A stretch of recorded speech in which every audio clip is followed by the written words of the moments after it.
एक उल्लू बहुत खुश था। उसका खुश होना भी लाजिमी था। उसे दिन में जो दिखाई देने लग गया था, वह मन ही मन सोचने लगा कि अब वह आसानी से उल्लुओं का राजा बन सकता है। फिर उसे ख्याल आया कि उल्लुओं का ही क्यों, वह तो सभी पंछियों का राजा बन सकता है। अन्य पंछी तो सिर्फ दिन में ही देख सकते हैं, रात को नहीं। वह तो रात और दिन दोनों समय देख सकता है। उसने तुरंत बाग में रहने वाले सभी पंछियों की सभा बुलवाई। तोता, मैना, तीतर, बटेर, चिड़िया, कोयल, कोए और बया सभी उसके कहने से आ गए। उल्लू ने कोयल से कहा, आज से मैं सारे पंछियों का राजा हूं। क्यों भाई, तुम ही सबके राजा हो, ऐसी तुझमें क्या विशेष बात है? अरे तुमको मालूम नहीं, आजकल मैं उजाले में भी अच्छी तरह देख सकता हूं। उल्लू ने उछलते हुए कहा। इसमें विशेष बात क्या है? हम सब भी तो उजाले में देख सकते हैं, तोते ने कहा। इस पर उल्लू बोला, अरे मैं उजाले के साथ साथ अंधेरे में भी देख सकता हूं। ये खूबी तो चमगादड़ में भी है। इसका मतलब वह भी राजा बन सकता है। कौए ने कांव कांव आओ करते हुए कहा। चिड़िया लपक कर बोली, छोटा मुंह बड़ी बात, लेकिन कहूंगी सच, पंछियों का राजा उल्लू कभी नहीं हो सकता। क्या तुमने हमें अपने जैसा उल्लू समझ रखा है? अरे इसमें उल्लू वाली कौन सी बात आ गई? मैं हर पल आप सबकी निगरानी कर सकता हूं, दुश्मन से बचा सकता हूं। मैं तो लक्ष्मी माता की सवारी हूं, बड़ा पवित्र पंछी हूं, चारों तरफ अपनी गर्दन घुमा सकता हूं, उल्लू ने अपनी पहचान बताते हुए कहा। इस पर तीतर बोला, तुमसे ज्यादा गुणी तो कोयल है, जो बहुत अच्छा गाती है। तोते की सुंदरता देखो, कबूतर की गूंटर गूं, मोर भाई का नाच देखो, कौए की चतुराई पहचानो, बया की कारीगरी देखो। अरे भाई, सब में कुछ न कुछ गुण दिए हैं ईश्वर ने। राजा बनने वाली तुम में कोई विशेष बात नहीं है। इस पर उल्लू को गुस्सा आ गया। वह बोला, तुम सब कुछ भी कर लो, आज से पंछियों का राजा तो मैं ही हूं। ये कोई जबरदस्ती है? बया बोली। हां, जब घी सीधी उंगली से न निकले तो उंगली टेढ़ी करनी पड़ती है, उल्लू ने गर्दन घुमाते हुए कहा। लगता है उल्लू अपना उल्लू सीधा कर रहा है। इसको यहां से भगाने में ही अपनी भलाई है। भला पंछियों का भी कोई राजा होता है? हम स्वतंत्र हैं, हम सब अपने आप में ही राजा हैं, कौए ने गुस्से में कहा। तुम ठीक कह रहे हो कौए भाई, भगाओ इसको। इतना सुनते ही सारे पंछी उल्लू पर टूट पड़े। बचाओ, बचाओ! उल्लू जोर जोर से चिल्लाने लगा। तभी उसकी मां की आवाज उसके कानों में गूंजी, अरे मुंगेरी, फिर सपनों में खो गया क्या? आज फिर कौन सा सपना देख लिया जो नींद में ही चिल्लाने लगा, बचाओ, बचाओ! अरे मां, लाख लाख शुक्र हैं तेरा जो तूने मुझे जगा दिया, वरना मैं तो सपनों में ही पंछियों के हाथों मारा जाता, उल्लू ने आंखें मलते हुए कहा। किस्सा एक ऐसी विपन्न ब्राह्मण परिवार की लड़की का है जिसकी शादी महज 9 वर्ष की उम्र में 25 वर्ष के युवक से कर दी जाती है। 14 की उम्र तक पहुंचते ही वह लड़की मां बन जाती है, लेकिन यह खुशी 10 दिन ही कायम रह पाती है। 11वें दिन नवजात की मृत्यु हो जाती है। शिशु की इस मृत्यु का असर पूरे परिवार पर पड़ता है, लेकिन लड़की तो जैसे काठ बन जाती है। इन्हीं बेहद संतप्त क्षणों में वह एक ऐसा प्रण ले लेती है जिसकी कोई मिसाल नहीं। वह अपने आप से कहती है, जो मेरे साथ हुआ वह किसी अन्य लड़की के साथ नहीं होगा। अब आगे वह खूब पढ़ाई करेगी और डॉक्टर बनेगी, शिशुओं की होने वाली असमय मौत को रोकेगी। परंतु क्या यह सब इतना आसान था?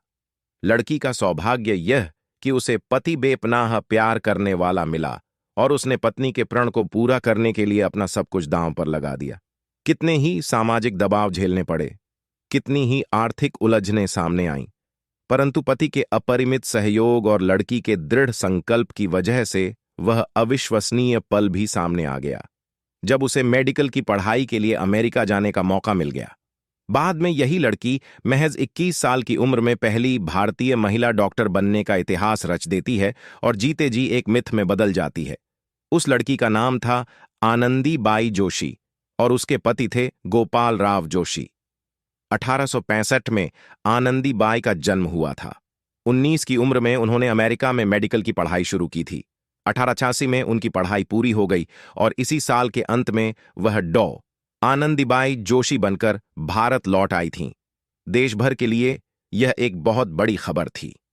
देश लौटते ही कोल्हापुर की रियासत ने उन्हें स्थानीय ऑल्बर्ट एडवर्ड अस्पताल की महिला वार्ड के चिकित्सक प्रभारी के रूप में नियुक्त कर दिया था। लेकिन नियति को तो कुछ और ही मंजूर था। साल भर के भीतर ही आनंदी तपेदिक की शिकार हो गईं। 1897 में महज 22 साल की उम्र में उनका दुखद निधन हो गया। इस हृदय विदारक घटना पर पूरे देश ने शोक मनाया। कई लेखकों ने इस अद्वितीय प्रतिभा पर कलम चलाई। अमेरिकी लेखक कैरोलिन वेल्स ने 1888 में आनंदी की जीवनी लिखी। बाद में श्री जी जोशी ने भी आनंदी गोपाल नाम से मराठी में उपन्यास रचा, जिसका हिंदी अनुवाद संवाद प्रकाशन के लिए प्रतिभा दवे शास्त्री ने किया। इस साल आनंदी के जीवन पर आनंदी गोपाल नाम की मराठी फिल्म को सर्वश्रेष्ठ सामाजिक फिल्म का राष्ट्रीय पुरस्कार भी मिला है। यह अप्रतिम कहानी लगभग 150 साल पुरानी है, लेकिन इतनी प्रेरणास्पद है कि इसकी प्रासंगिकता युगों तक रहने वाली है। भोज के लिए एक व्यक्ति ने एक बार एक बकरे की बलि चढ़ाने की तैयारी आरंभ की। उसके बेटे बकरे को नदी में स्नान कराने ले गए। नहाने के समय बकरा एकाएक बड़ी जोर से हंसने लगा, फिर तत्काल दूहुक के आंसू बहाने लगा। उसके विचित्र व्यवहार से चकित होकर बेटों ने उससे जब ऐसा करने का कारण जानना चाहा, तो बकरे ने कहा कि कारण वह उनके पिता के सामने ही बताएगा। व्यक्ति के सामने बकरे ने यह बतलाया कि उसने भी एक बार एक बकरे की बलि चढ़ाई थी, जिसकी सज्जा वह आज तक पा रहा था। तब से 499 जन्मों में उसका गला काटा जा चुका है और अब गले कटने की अंतिम बारी है।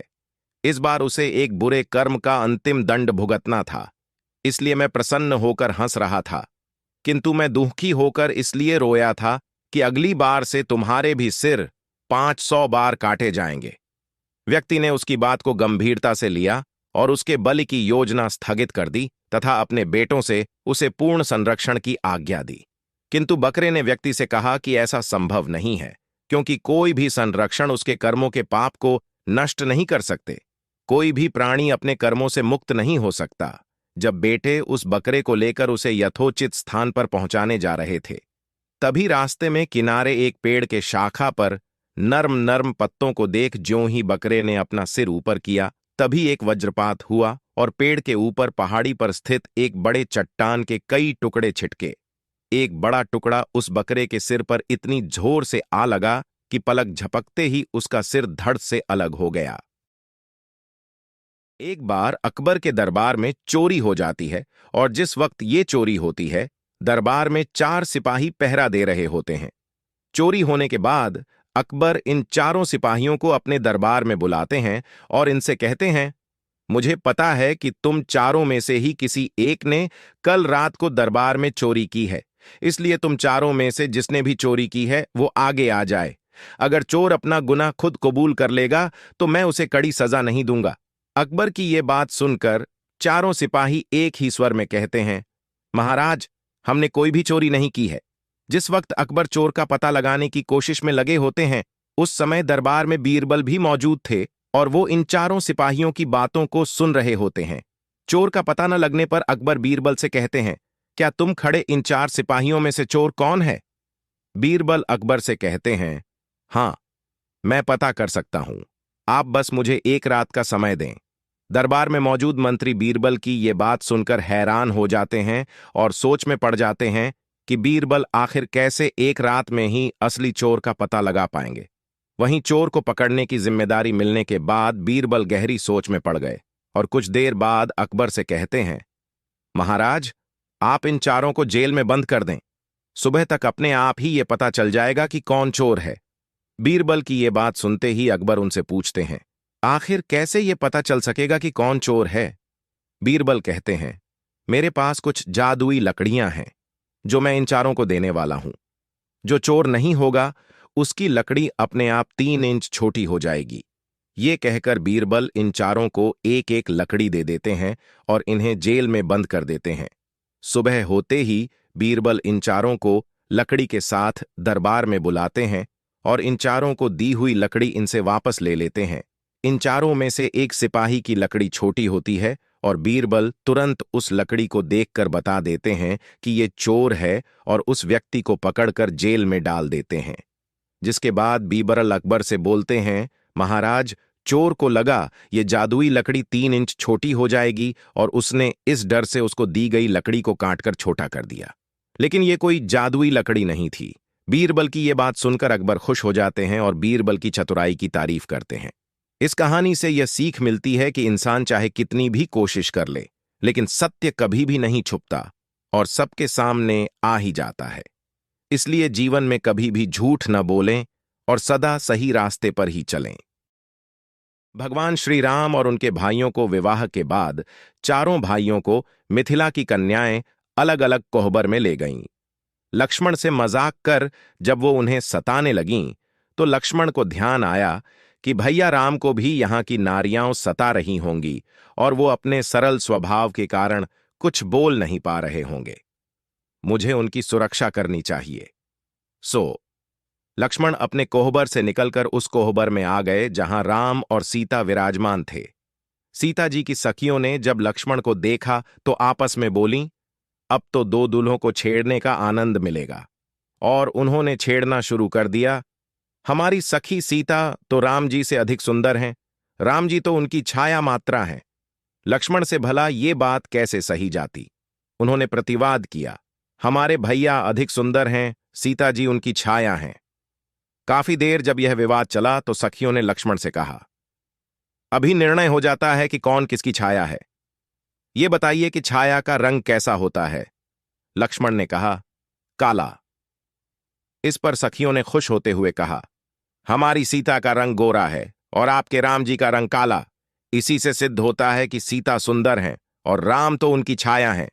लक्ष्मण कुछ न बोल सके। एक भिखारी एक सेठ के घर के बाहर खड़ा होकर भजन गा रहा था और बदले में खाने को रोटी मांग रहा था।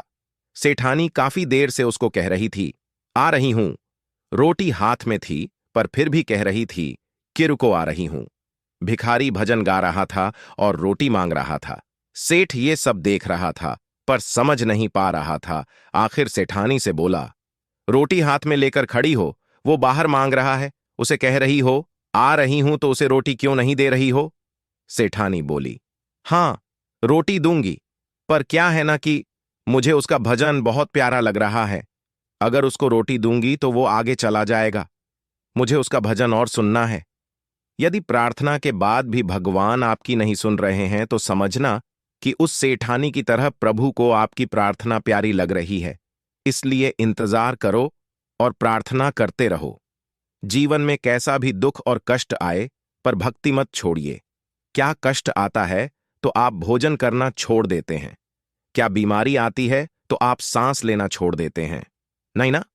फिर जरा सी तकलीफ आने पर आप भक्ति करना क्यों छोड़ देते हो? कभी भी दो चीज मत छोड़िए, भजन और भोजन। भोजन छोड़ दोगे तो जिंदा नहीं रहोगे, भजन छोड़ दोगे तो कहीं के नहीं रहोगे। सही मायने में भजन और भोजन दोनों ही आवश्यक हैं। एक समय की बात है, शैतानगढ़ गांव में श्यामलाल नाम का बहुत ही भयानक डाकू रहता था। पूरे गांव वालों के दिमाग में एक बात बैठ गई थी कि इसे मारना तो दूर, नजर उठाकर देखने का साहस भी नहीं कर सकते।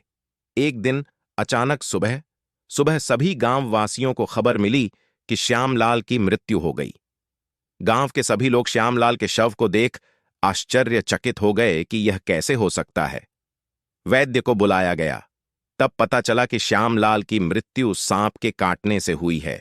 उसके पूरे शरीर में सांप का जहर फैल गया और उसी के कारण उसका निधन हो गया। उसी समय वहां एक बुजुर्ग ज्योतिषी आया और दावा करने लगा कि श्यामलाल की मृत्यु सांप के काटने से नहीं हुई है। वह ज्योतिषी कहने लगा कि मैं कल रात को श्यामलाल के साथ था और मेरी आंखों के सामने श्यामलाल की मृत्यु हुई है, तो मैं इस बात को दावे से कह सकता हूं कि उसे सांप ने नहीं काटा है। तब सभी लोग उसे कहते हैं कि ज्योतिषी जी, आप हमें सच बताइए, श्यामलाल की मृत्यु कैसे हुई? ज्योतिषी ने कहा, 1 महीने पहले श्यामलाल मेरे पास आया था क्योंकि उसे जानना था कि वह कितने साल तक जीवित रहेगा। तब मैंने मजाक में उसे कहा था कि 1 महीने बाद बराबर रात के 12 बजे एक जहरीला सांप तुम्हें काटेगा और तुम्हारी मृत्यु हो जाएगी। 1 महीने के बाद रात 12 बजे अपने आप को उस जहरीले सांप से बचा लिया तो आप मृत्यु पर विजय पालोगे। करीबन महीने भर वह बेचैन रहा। वह हर दिन सांप के बारे में सोचने लगा। हर पल, हर क्षण उस जहरीले सांप के बारे में ही विचार करता था कि मैं उससे कैसे बच सकता हूं। उस दिन कहां छुप सकता हूं जहां सांप मेरे आसपास भी नहीं मंडराएं। कल रात को जब घड़ी निकट आ गई तो श्यामलाल ने मुझे उसके रक्षा के लिए उसके पास ही रहने का निवेदन किया, और जब 12 बजने के लिए 1 मिनट ही बाकी था तो श्यामलाल की धड़कन तेज होने लगी। उसने अपने आप को कपड़े में लपेटकर खुद को पूरी तरह से छुपा लिया। उसका 1 सेकंड मानो 1 घंटे की तरह जा रहा था। जैसे ही रात के 12 बजे तो मैंने एक नुकीली सुई उसे चुभा दी।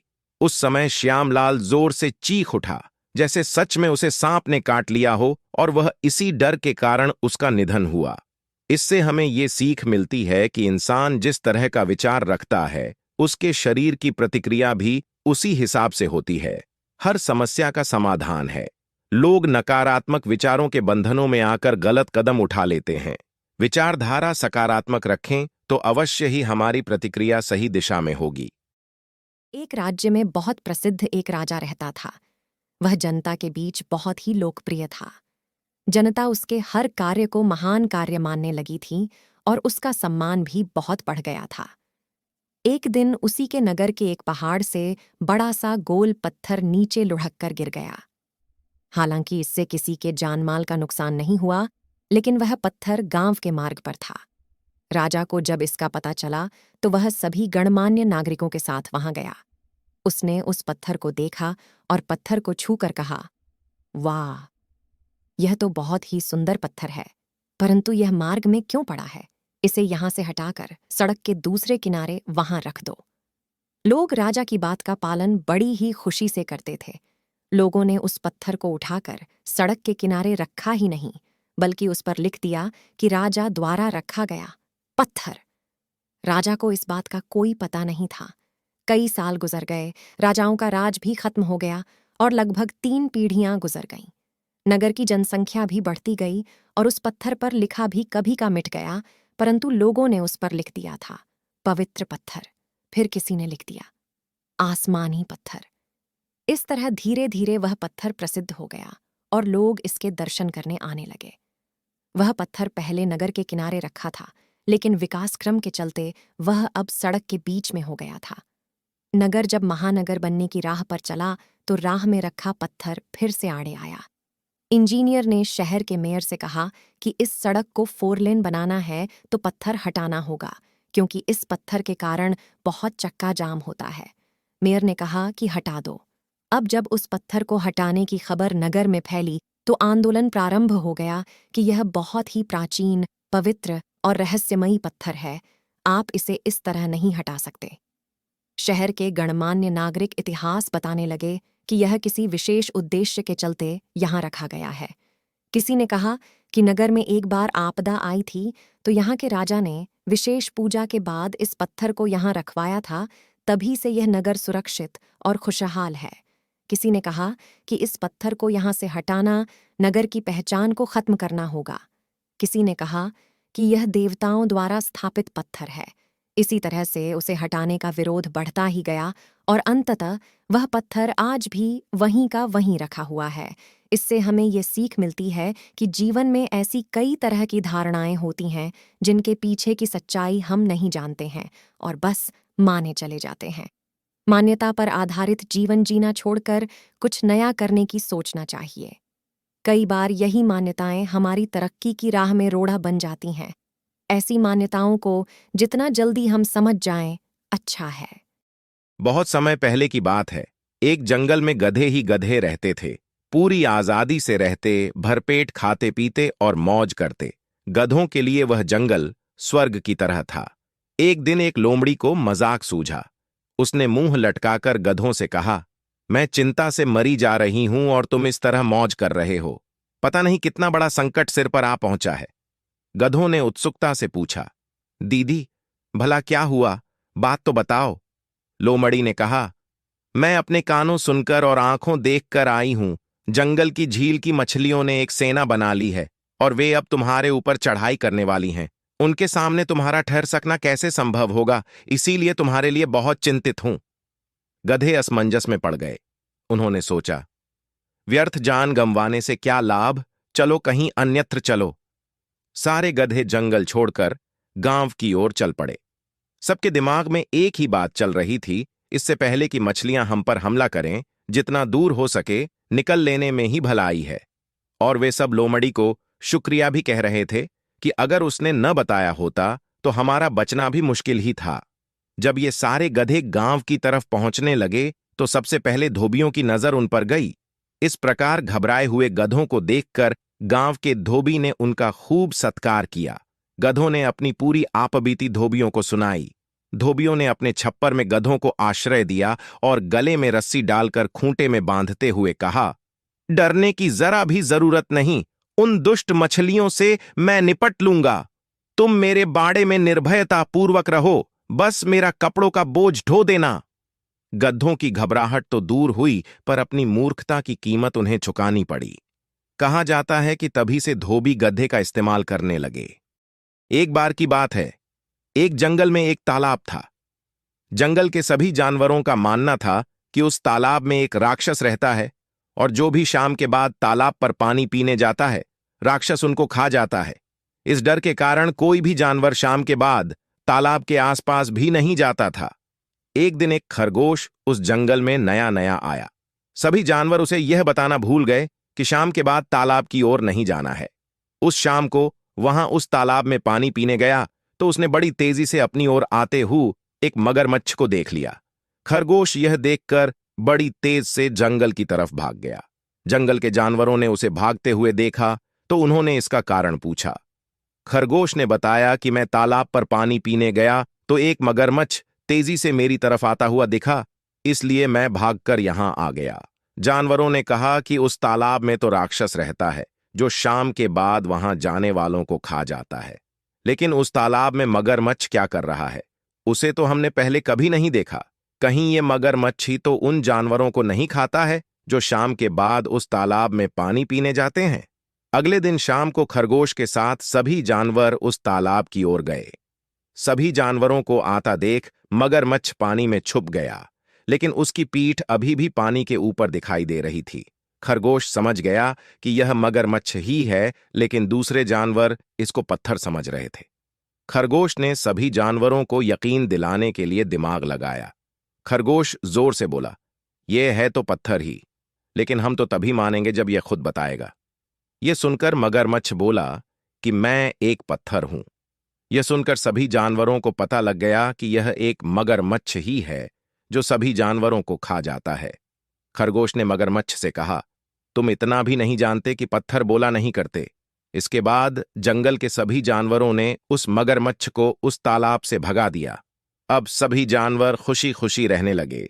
इस कहानी से हमें यह सीख मिलती है कि हर समस्या का समाधान होता है। जब बिना घबराए किसी मुसीबत का सामना करते हैं तो उससे छुटकारा पा सकते हैं। एक जंगल में एक पेड़ पर गौरैया का घोंसला था। एक दिन कड़ाके की ठंड पड़ रही थी। ठंड से कांपते हुए 3-4 बंदरों ने उसी पेड़ के नीचे आश्रय लिया। एक बंदर बोला, कहीं से आग तापने को मिले तो ठंड दूर हो सकती है। दूसरे बंदर ने सुझाया, देखो यहां कितनी सूखी पत्तियां गिरी हैं, इन्हें इकट्ठा कर हम ढेर लगाते हैं और फिर उसे सुलगाने का उपाय सोचते हैं। बंदरों ने सूखी पत्तियों का ढेर बनाया और फिर गोल दायरे में बैठकर सोचने लगे कि ढेर को कैसे सुलगाया जाए। तभी एक बंदर की नजर दूर हवा में उड़ते एक जुगनू पर पड़ी और वह उछल पड़ा। उधर ही दौड़ता हुआ चिल्लाने लगा, देखो हवा में चिंगारी उड़ रही है, इसे पकड़कर ढेर के नीचे रखकर फूंक मारने से आग सुलग जाएगी। हां हां कहते हुए बाकी बंदर भी उधर दौड़ने लगे। पेड़ पर अपने घोंसले में बैठी गौरैया यह सब देख रही थी, उससे चुप नहीं रहा गया। वह बोली, बंदर भाइयों, यह चिंगारी नहीं जुगनू है। एक बंदर क्रोध से गौरैया की देखकर गुर्राया, मूर्ख चिड़िया, चुपचाप घोंसले में दुबकी रह, हमें सिखाने चली है। इस बीच एक बंदर उछलकर जुगनू को अपनी हथेलियों के बीच कटोरा बनाकर कैद करने में सफल हो गया। जुगनू को ढेर के नीचे रख दिया गया और सभी बंदर लगे चारों ओर से ढेर में फूंक मारने। गौरैया ने सलाह दी, भाइयों, आप लोग गलती कर रहे हैं, जुगनू से आग नहीं सुलगेगी। 2 पत्थरों को टकराकर उससे चिंगारी पैदा करके आग सुलगाइए। बंदरों ने गौरैया को घूरा। आग नहीं सुलगी तो गौरैया फिर बोल उठी, भाइयों, आप मेरी सलाह मानिए, कम से कम 2 सूखी लकड़ियों को आपस में रगड़कर देखिए। सारे बंदर आग न सुलगा पाने के कारण खींचे हुए थे। एक बंदर क्रोध से भरकर आगे बढ़ा और उसने गौरैया पकड़कर जोर से पेड़ के तने पर मारा। गौरैया फड़फड़ाती हुई नीचे गिरी और मर गई। एक समय की बात है, काशी में कई वर्ष साथ रहकर 2 पंडितों ने धर्म और शास्त्रों का अध्ययन किया। शिक्षा पूरी होने के बाद दोनों विद्वान अपने अपने गांव की ओर चल पड़े। तब यातायात के साधन तो थे नहीं। लोगों को एक स्थान से दूसरे स्थान तक जाने में कई कई दिन लग जाते थे। लोग दिन में चलते थे और रात में विश्राम करते थे। ये दोनों पंडित भी ऐसा ही कर रहे थे। एक बार दोनों नगर के सबसे धनी व्यक्ति के यहां ठहरे। उसने उनके रहने की व्यवस्था की और फिर अपने लोगों से कहा कि दोनों महानुभावों के भोजन का भी बंदोबस्त किया जाए। इस बीच समय पाकर धनी व्यक्ति दोनों के पास पहुंचा और उनसे चर्चा करने लगा। धनी व्यक्ति अनुभवी था। वह जान गया कि दोनों पंडितों में बहुत ज्यादा घमंड है, साथ ही दोनों एक दूसरे को मूर्ख समझते हैं। उन्होंने दोनों से अलग अलग बात कर एक दूसरे के बारे में भी पूछा। जो जवाब मिले वो धनी व्यक्ति को दुखी कर गए। उसने मन में विचार किया कि ये दोनों काशी जैसी जगह पर वर्षों अध्ययन करके आए हैं, लेकिन एक दूसरे का सम्मान करना नहीं सीखा। बहरहाल भोजन का समय हो गया था। धनी व्यक्ति ने दोनों को बड़े आदरपूर्वक भोजन कक्ष में बुलाया। एक की थाली में चारा और दूसरे की थाली में भूसा परोसा। यह देखकर दोनों पंडित आग बबूला हो गए। गुस्से में आकर कहने लगे कि क्या हम जानवर हैं जो यह चारा और भूखा खाएंगे? धनी होकर तुम हमारा अपमान कर रहे हो। यह लक्ष्मी द्वारा सरस्वती का अपमान है। इस पर उन्होंने बड़ी ही शांति से जवाब दिया, एक को थाली में चारा और दूसरे को भूसा परोसा गया है, इसमें मेरा कोई कसूर नहीं है। जब मैंने आप में से एक से दूसरे के बारे में पूछा था तो उसने कहा था बारे में पूछा था तो कि वह तो बैल है। वहीं दूसरे से पहले के बारे में पूछा था तो उसने कहा था कि वह गधा है। आप दोनों ने ही एक दूसरे को बैल और गधा बताया, तो मैंने उसी हिसाब से चारा और भूखा थाली में परोस दिया।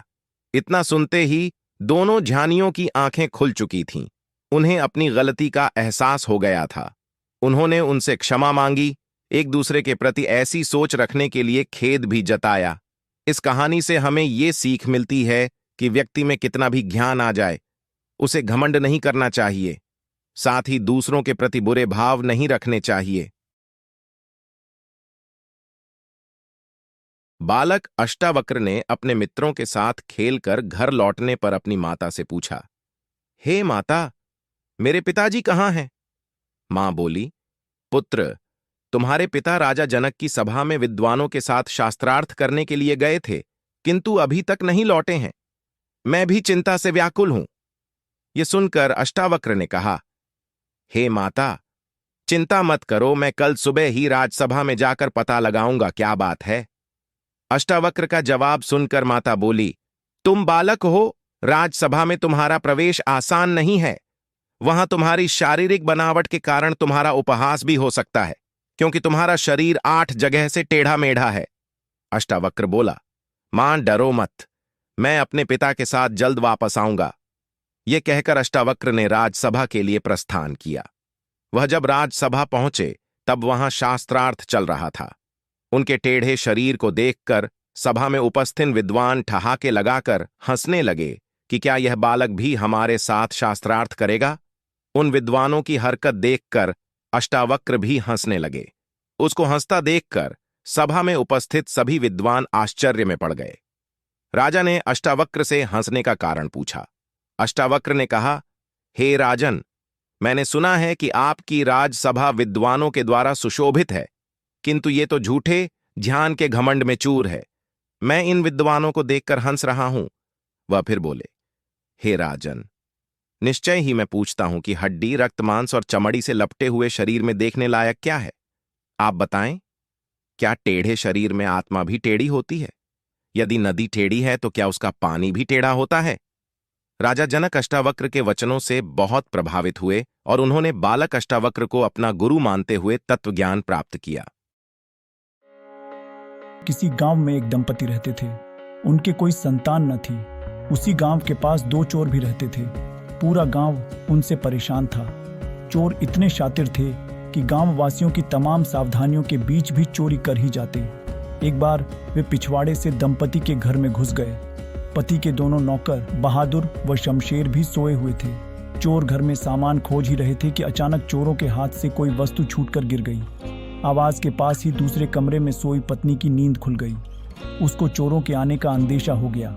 उसने तुरंत ही पास में सो रहे पति को जगाया और धीरे से चोरों के आने के बारे में बताया। फिर धीरे से बोली, जैसा पूछें वैसा ही जवाब देना। पत्नी ने पति से तेज स्वर में पूछना शुरू किया, अजी सुनते हो, तुम जल्द ही बाप बनने वाले हो। अगर बेटा हुआ तो क्या नाम रखोगे उसका? पति बोला, बहादुर नाम रखूंगा। पत्नी ने नाम जोर से दोहराया, क्या? बहादुर। अच्छा, दूसरे बेटे का नाम क्या रखोगे? पति भी तेज स्वर में बोला, शमशेर नाम रखूंगा। पत्नी ने फिर जोर से नाम दोहराया, क्या शमशेर? अच्छा जरा बताओ तो तीसरे का क्या नाम रखोगे? पति फिर जोर से बोला, चोर रखूंगा, चोर। पति पत्नी की बात सुनकर चोर मुस्कुरा रहे थे। उन्हें दोनों की बातों में आनंद आने लगा था। तभी उन्होंने सुना पत्नी कह रही थी, अजी ये तो बताओ कि तुम अपने तीनों बेटों को पुकारोगे कैसे? पति जोर से बोला, अरे इसमें क्या परेशानी है, एक साथ पुकारूंगा, बहादुर, शमशेर, चोर। अरे तुम्हारी इस चूहे जैसी आवाज को हमारे शेर बच्चे सुन ही नहीं पाएंगे, जोर से पुकार कर बताओ ना, पत्नी ने कहा। पति जोर जोर से पुकारने लगा, बहादुर, शमशेर, चोर, बहादुर, शमशेर, चोर। मालिक की ऊंची पुकार सुनकर दोनों नौकर हड़बड़ाकर उठ बैठे और कमरे के पास आकर बोले, मालिक कहाँ है चोर? पत्नी ने हाथ से पास वाले कमरे की तरफ इशारा कर किया। फिर क्या था, दोनों ने लपक कर चोरों को पकड़ लिया और उनकी धुनाई कर डाली। इस कहानी से हमें यह सीख मिलती है कि मुश्किल समय में तर्क और बुद्धि के प्रयोग से मुसीबतों से बाहर निकला जा सकता है। राम नाम की ताकत। एक संत शहर के बस स्टैंड के पास एक वृक्ष की छाया में बैठकर माला फेर रहा था। एक अंग्रेज बस से उतरा और बाबा के पास जाकर बोला, ये आपके हाथ में क्या है? बाबा ने अंग्रेज के कंधे पर बंदूक देखी और पूछा, ये क्या है? अंग्रेज ने कहा, ये मेरा हथियार है। बाबा बोले, और ये मेरा हथियार है। अंग्रेज बोला, ये आपको किसने दिया? बाबा बोले, ये बंदूक किसने दी आपको? अंग्रेज बोला, मेरी सरकार ने दी है। बाबा ने कहा, ये माला मेरी युगल सरकार ने मुझे दी है। अंग्रेज बोला, ये क्या काम करती है? बाबा बोले, तेरा हथियार क्या काम करता है? अंग्रेज ने ऊपर पेड़ पर बैठे पक्षी को गोली मारी और वह पक्षी तड़पता हुआ नीचे गिर गया। अंग्रेज बोला, ये काम करता है मेरा हथियार। बाबा ने उस पक्षी को अपनी माला से छुआ और कहा, रा मां। वो पक्षी उड़कर अपने स्थान पर बैठ गया। बाबा बोले, मेरा हथियार ये काम करता है। उस अंग्रेज को भी श्री राम नाम की ताकत का दर्शन हो गया। उसने भी राम नाम की दीक्षा ली और हरि नाम की महिमा में रंग गया। एक बार विज्ञान की प्रयोगशाला में एक प्रयोग किया गया। एक बड़े शीशे के टैंक में बहुत सारी छोटी छोटी मछलियां छोड़ी गईं और फिर ढक्कन बंद कर दिया। अब थोड़ी देर बाद एक बड़ी शार्क मछली को भी टैंक में छोड़ा गया, लेकिन शार्क और छोटी मछलियों के बीच में एक कांच की दीवार बनाई गई ताकि वो एक दूसरे से दूर रहें। शार्क मछली की एक खासियत होती है कि वो छोटी छोटी मछलियों को खा जाती है। अब जैसे ही शार्क को छोटी मछलियां दिखाई दीं, वो झपटकर उनकी ओर बढ़ी। जैसे ही शार्क मछलियों की ओर गई, वो कांच की दीवार से टकरा गई और मछलियों तक नहीं पहुंच पाई। शार्क को कुछ समझ नहीं आया। वो फिर से छोटी मछलियों की ओर दौड़ी, लेकिन इस बार भी वो विफल रही। शार्क को बहुत गुस्सा आया। अब की बार वो पूरी ताकत से छोटी मछलियों पे झपटी, लेकिन फिर से कांच की दीवार बांधा बन गई। कुछ घंटों तक यही क्रम चलता रहा। शार्क बार बार मछलियों पर हमला करती और हर बार विफल हो जाती। कुछ देर बाद शार्क को लगा कि वह मछलियों को नहीं खा सकती। यही सोचकर शार्क ने हमला करना बंद कर दिया। वो थककर आराम से पानी में तैरने लगी। अब कुछ देर बाद वैज्ञानिक ने उस कांच की दीवार को शार्क और मछलियों के बीच से हटा दिया। उन्हें उम्मीद थी कि शार्क अब सारी मछलियों को खा जाएगी, लेकिन ये क्या? शार्क ने हमला नहीं किया। ऐसा लगा जैसे उसने मान लिया हो कि अब वो छोटी मछलियों को नहीं खा पाएगी। काफी देर गुजरने के बाद भी शार्क खुले टैंक में भी मछलियों पर हमला नहीं कर रही थी। इसे कहते हैं सोच। कहीं आप भी शार्क तो नहीं? हां, हम में से काफी लोग उस शार्क की तरह ही हैं जो किसी कांच जैसी दीवार की वजह से ये मान बैठे हैं कि हम कुछ नहीं कर सकते। और हम में से काफी लोग तो ऐसे जरूर होंगे जो शार्क की तरह कोशिश करना भी छोड़ चुके होंगे। लेकिन सोचिए, जब टैंक से दीवार हटा दी गई फिर भी शार्क ने हमला नहीं किया क्योंकि वो हार मान चुकी थी। कहीं आपने भी तो हार नहीं मान ली? कोई परेशानी या अवरोध हमेशा नहीं रहता। क्या पता आपकी कांच की दीवार भी हट चुकी हो, लेकिन आप अपनी सोच की वजह से प्रयास ही नहीं कर रहे। एक सम्राट था जिसका नाई उसकी रोज मालिश करता, हजामत बनाता। सम्राट बड़ा हैरान था कि वह नाई हमेशा प्रसन्न और मस्त रहता। उसको 1 रुपया रोज मिलता जिसमें वह खूब खाता पीता, मित्रों को भी खिलाता पिलाता। रात जब सोता तो उसके पास एक पैसा न होता, वह निश्चिंत सोता। सुबह 1 रुपया फिर उसे मिल जाता। मालिश करके वह इतना खुश रहता था कि सम्राट को वर्टिकल बार उससे ईर्ष्या होने लगी। सम्राट कभी इतना खुश नहीं रहता था। उदासी और चिंताओं के बोझ उसके सिर पर थे। उसने नाई से पूछा कि तेरी प्रसन्नता का राज क्या है? उसने कहा, मैं तो कुछ जानता नहीं और मैं बुद्धिमान नहीं, लेकिन जैसे आप मुझे प्रसन्न देखकर चकित होते हो, मैं आपको देखकर चकित होता हूँ कि आपके दुखी होने का कारण क्या है। मेरे पास तो कुछ भी नहीं है और मैं सुखी हूँ। आपके पास सब है और आप सुखी नहीं। आप मुझे ज्यादा हैरानी में डाल देते हैं। सम्राट ने वजीर से कहा कि इसका राज खोजना पड़ेगा। यह नाई इतना प्रसन्न है कि मेरे मन में ईर्ष्या की आग जलती है कि इससे तो बेहतर हम नाई ही होते। सम्राट होकर क्यों फंस गए? न रात को नींद न दिन को चैन है, रोज चिंताएं बढ़ती ही चली जाती हैं। एक समस्या हल करो, 10 खड़ी हो जाती है। वजीर ने कहा, आप घबराएं नहीं, मैं उस नाई को दुरुस्त किए देता हूं। वजीर तो गणित में कुशल था। सम्राट ने कहा, क्या करोगे? उसने कहा, कुछ नहीं, आप 2-4 दिन में देखेंगे। वह 99 रुपये एक थैली में रखकर रात नाई के घर में फेंक आया। जब सुबह नाई उठा तो उसने 99 गिने। बस वह चिंतित हो गया। उसने कहा, बस 1 रुपया आज मिल जाए तो आज उपवास ही रखेंगे और 100 पूरे कर लेंगे। बस उपद्रव शुरू हो गया। कभी उसने इकट्ठा करने का सोचा न था, इकट्ठा करने की सुविधा भी न थी। 1 रुपया मिलता था, वह पर्याप्त था जरूरतों के लिए। कल की उसने कभी चिंता ही न की थी। वह आज में ही जिया था। आज पहली दफा कल उठा। सिर्फ 1 दिन तकलीफ उठानी थी कि 100 हो जाएंगे। उसने दूसरे दिन उपवास कर लिया, लेकिन जब दूसरे दिन वह आया सम्राट के पैर दबाने तो वह मस्ती न थी। वह उदास व चिंता में पड़ा था। कोई गणित चल रहा था।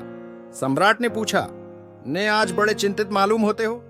उसने कहा, नहीं हुजूर, कुछ भी नहीं, कुछ नहीं, सब ठीक है।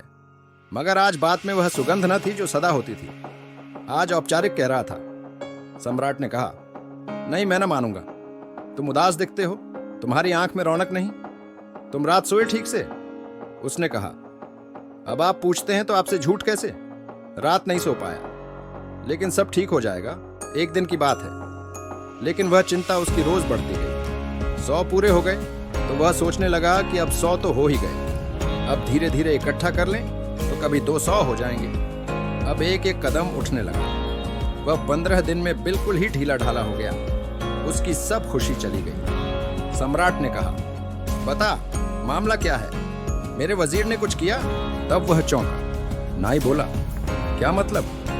आपका वजीर? अच्छा, तो अब मैं समझा। अचानक मेरे घर में एक थैली पड़ी मिली मुझे, 99 रुपए की। बस उसी दिन से मैं मुश्किल में पड़ गया हूं। 99 का फेर।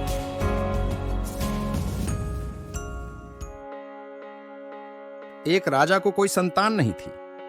वह बूढ़ा हो चुका था और उसे राज्य के लिए एक योग्य उत्तराधिकारी की चिंता सताने लगी थी। योग्य उत्तराधिकारी की खोज के लिए राजा ने पूरे राज्य में ढिंढोरा पिटवाया कि अमुक दिन शाम को जो मुझसे मिलने आएगा उसे मैं अपने राज्य का एक हिस्सा दूंगा।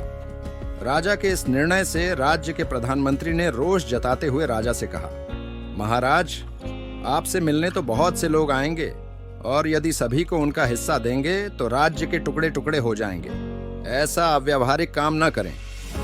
राजा ने प्रधानमंत्री को आश्वस्त करते हुए कहा, प्रधानमंत्री जी, आप चिंता ना करें, देखते रहें क्या होता है। निश्चित दिन जब सबको मिलना था, राजमहल के बगीचे में राजा ने एक विशाल मेले का आयोजन किया। मेले में नाच गाने और शराब की महफिल जमी थी। खाने के लिए अनेक स्वादिष्ट पदार्थ थे। मेले में कई खेल भी हो रहे थे। राजा से मिलने आने वाले कितने ही लोग नाच गाने में अटक गए, कितने ही सुरा सुंदरी में, कितने ही आश्चर्यजनक खेलों में मशगूल हो गए तथा कितने ही खाने पीने, घूमने फिरने के आनंद में डूब गए। इस तरह समय बीतने लगा, पर इन सभी के बीच एक व्यक्ति ऐसा भी था जिसने किसी चीज की तरफ देखा भी नहीं, क्योंकि उसके मन में निश्चित ध्येय था कि उसे राजा से मिलना ही है। इसीलिए वह बगीचा पार करके राजमहल के दरवाजे पर पहुंच गया। पर वहां खुली तलवार लेकर 2 चौकीदार खड़े थे। उन्होंने उसे रोका। उनके रोकने को अनदेखा करके और चौकीदारों को धक्का मारकर वह दौड़कर राजमहल में चला गया, क्योंकि वह निश्चित समय पर राजा से मिलना चाहता था। जैसे ही वह अंदर पहुंचा, राजा उसे सामने ही मिल गए और उन्होंने कहा, मेरे राज्य में कोई व्यक्ति तो ऐसा मिला जो किसी प्रलोभन में फंसे बिना अपने ध्येय तक पहुंच सका। तुम्हें मैं आधा नहीं, पूरा राजपाट दूंगा। तुम मेरे उत्तराधिकारी बनोगे। इससे हमें ये सीख मिलती है कि सफल वही होता है जो लक्ष्य का निर्धारण करता है, उस पर अडिग रहता है, रास्ते में आने वाली हर कठिनाइयों का डटकर सामना करता है और छोटी छोटी कठिनाइयों को नजरअंदाज कर देता है। एक आदमी ने भगवान बुद्ध से पूछा, जीवन का मूल्य क्या है? बुद्ध ने उसे एक पत्थर दिया और कहा, जाओ और इस पत्थर का मूल्य पता करके आओ, लेकिन ध्यान रखना, इसे बेचना नहीं है। वह आदमी पत्थर को बाजार में एक संतरे वाले के पास लेकर गया और बोला, इसकी कीमत क्या है? संतरे वाला चमकीले पत्थर को देखकर बोला, 12 संतरे ले लो और इसे ये मुझे दे दो। आगे एक सब्जी वाले ने उस चमकीले पत्थर को देखा और कहा, 1 बोरी आलू ले जा और इस पत्थर को मेरे पास छोड़ जा। वह आदमी आगे एक सोना बेचने वाले के पास गया और उसे पत्थर दिखाया। सुनार उस चमकीले पत्थर को देखकर बोला, मुझे 50 लाख में बेच दो। उसने मना कर दिया तो सुनार बोला, 2 करोड़ में दे दो या तुम खुद ही बता दो, इसकी कीमत क्या है? जो तुम मांगोगे वह दूंगा। उस आदमी ने सुनार से कहा, मेरे गुरु ने इसे बेचने से मना किया है। आगे वह आदमी हीरे बेचने वाले एक जौहरी के पास गया और उसे वह पत्थर दिखाया। जौहरी ने जब उस बेशकीमती रूबी को देखा तो पहले उसने रूबी के लिए एक लाल कपड़ा बिछाया, फिर उस बेशकीमती रूबी की परिक्रमा लगाई, माथा टेका। फिर जौहरी बोला, कहां से लाया है ये बेशकीमती रूबी? सारी कायनात, सारी दुनिया को बेचकर भी इसकी कीमत नहीं लगाई जा सकती, ये तो बेशकीमती है। वह आदमी हैरान परेशान होकर सीधे बुद्ध के पास आया, अपनी आप बीती बताई और बोला, अब बताओ भगवान, मानवीय जीवन का मूल्य क्या है? बुद्ध बोले, संतरे वाले को दिखाया तो उसने इसकी कीमत 12 संतरे की बताई। सब्जी वाले के पास गया तो उसने इसकी कीमत 1 बोरी आलू बताई। आगे सुनार ने इसकी कीमत 2 करोड़ बताई और जौहरी ने इसे बेशकीमती बताया। अब ऐसा ही मानवीय मूल्य का भी है। तू बेशक हीरा है, लेकिन सामने वाला तेरी कीमत अपनी औकात, अपनी जानकारी, अपनी हैसियत से लगाएगा। घबराओ मत, दुनिया में तुझे पहचानने वाले भी मिल जाएंगे। एक गांव में एक किसान रहता था। उसका एक छोटा सा खेत था। एक बार उसने अपने खेत में फसल बोई। उसके कुछ ही दिन बाद चिड़िया ने वहां अपना घोंसला बना लिया। कुछ समय बाद चिड़िया ने वहां 2 अंडे दे दिए। फिर कुछ समय बाद उन अंडों में से 2 छोटे छोटे बच्चे बाहर आए। वे सभी खेत में ही अपना गुजारा करने लगे। फसल कटने का समय आ गया। सभी किसान अपने अपने खेत की फसल का काटने लगे। फसल कटने से उस चिड़िया और उसके बच्चे का वहां से अपना घोंसला छोड़ दूसरी जगह पर जाने का समय आ गया। एक दिन किसान कह रहा था कि फसल काटने के लिए वो अपने पड़ोसी से पूछेगा और उसे खेत में भेजेगा। यह बात चिड़िया के बच्चे ने सुन ली। यह सुनकर वे सभी परेशान हो गए। जब उनकी माँ वापस घोंसले में आई तो उन्होंने ये बात अपनी माँ को बताई और कहा कि आज उनका यहाँ आखिरी दिन है, आज रात में ही हमें दूसरी जगह के लिए निकलना होगा। चिड़िया ने जवाब देते हुए कहा, इतनी जल्दी करने की जरूरत नहीं है, मुझे नहीं लगता कि फसल की कटाई कल होगी। जैसा चिड़िया ने कहा था ठीक वैसा ही हुआ।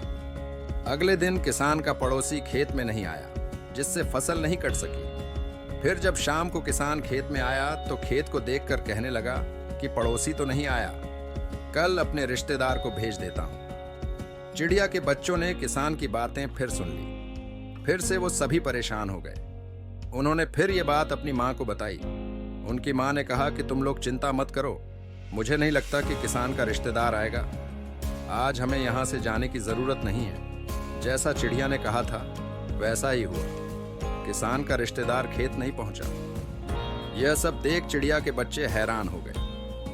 अगली शाम जब किसान खेत में आया तो खेत को ज्यों का त्यों देखकर कहने लगा कि कहने के बाद भी कोई कटाई के लिए नहीं आता है। कल वो खुद ही फसल की कटाई शुरू करेगा।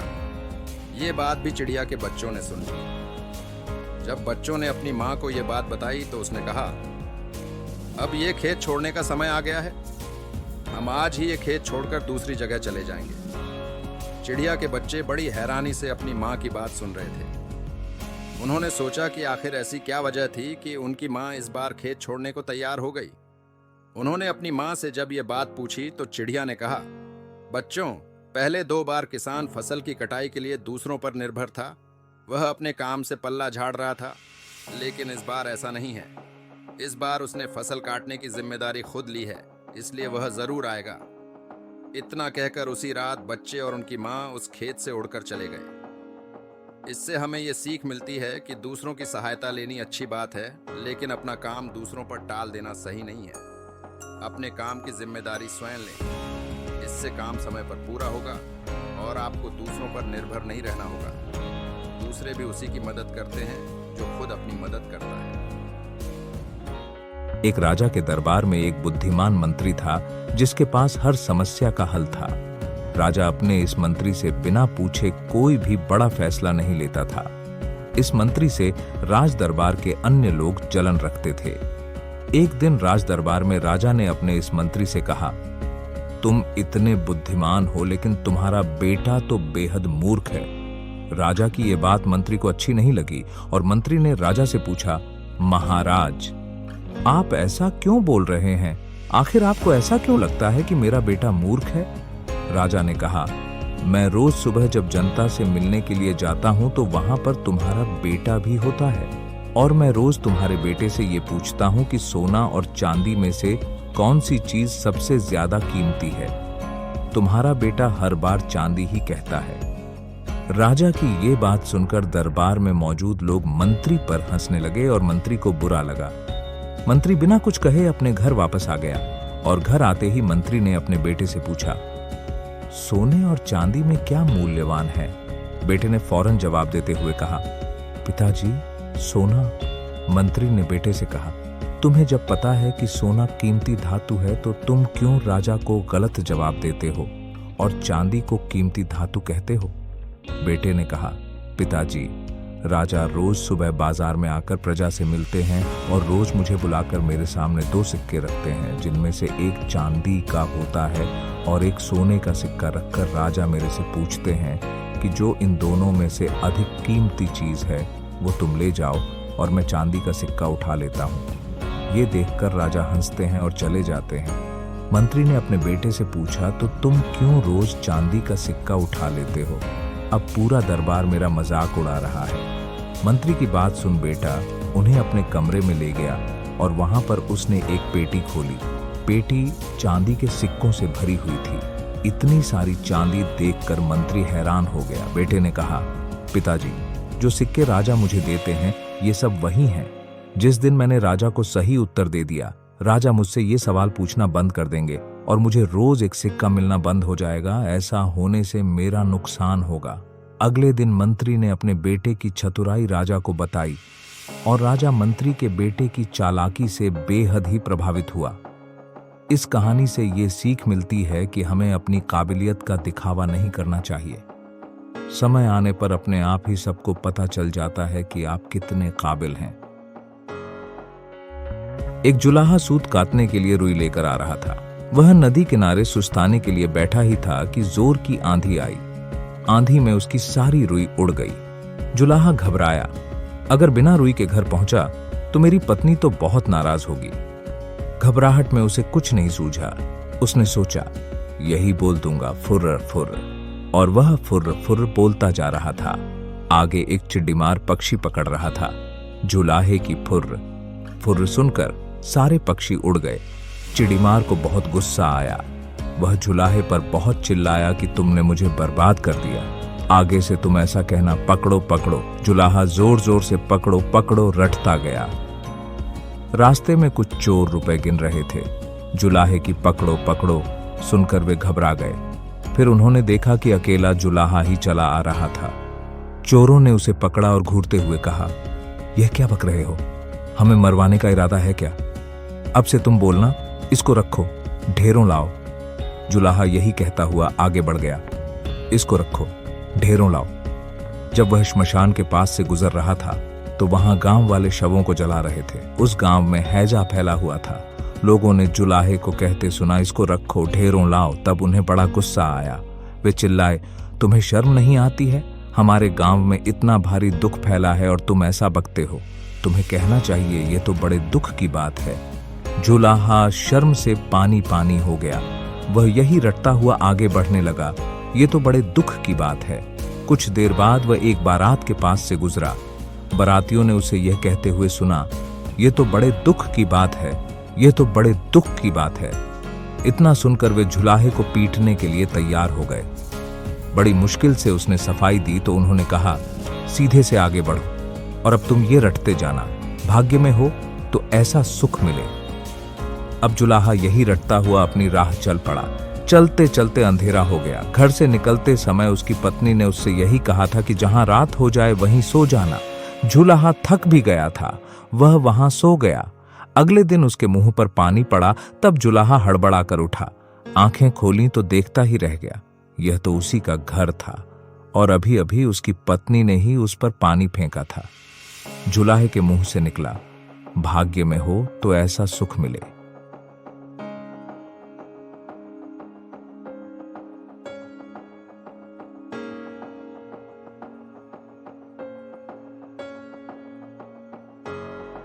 एक प्रतापी राजा के 3 बेटे थे। उन्हें सुयोग्य बनाने के लिए राजा ने उनकी शिक्षा दीक्षा की सर्वश्रेष्ठ व्यवस्था की। राजा ने अपने बेटों को हर विधा में बेहतर और पारंगत बनाया। राजा चाहता था कि उसके पुत्र ही उसके राज्य की बागडोर संभाले।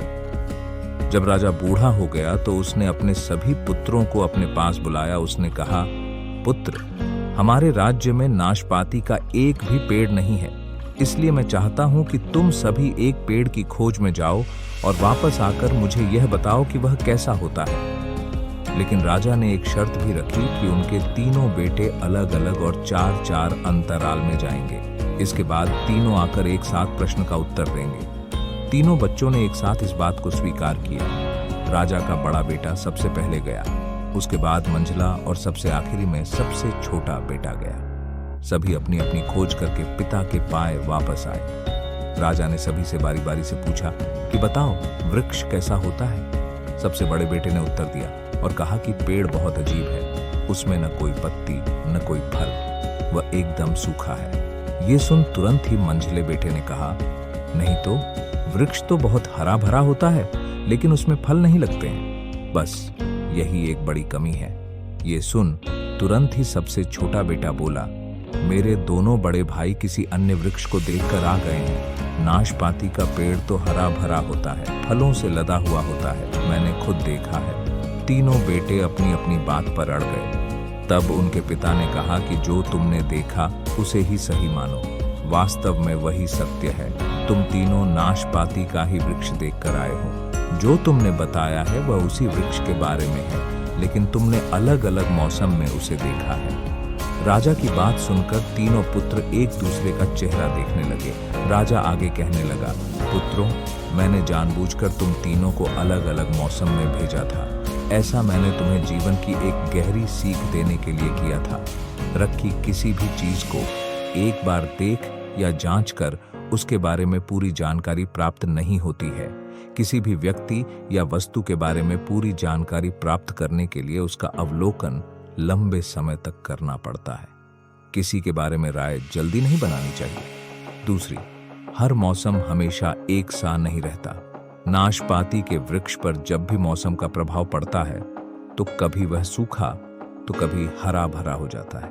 ऐसे ही जीवन के उतार चढ़ाव में सुख दुख, सफलता असफलता का दौर आता है। ऐसे में हमको भी हिम्मत बनाए रखनी होती है। मौसम की तरह बुरा समय भी गुजर जाता है। और तीसरी, विवाद में तब तक नहीं पड़ना चाहिए जब तक आपको दूसरे के पक्ष के बारे में न पता हो। दूसरे का पक्ष सुनना बेहद जरूरी है।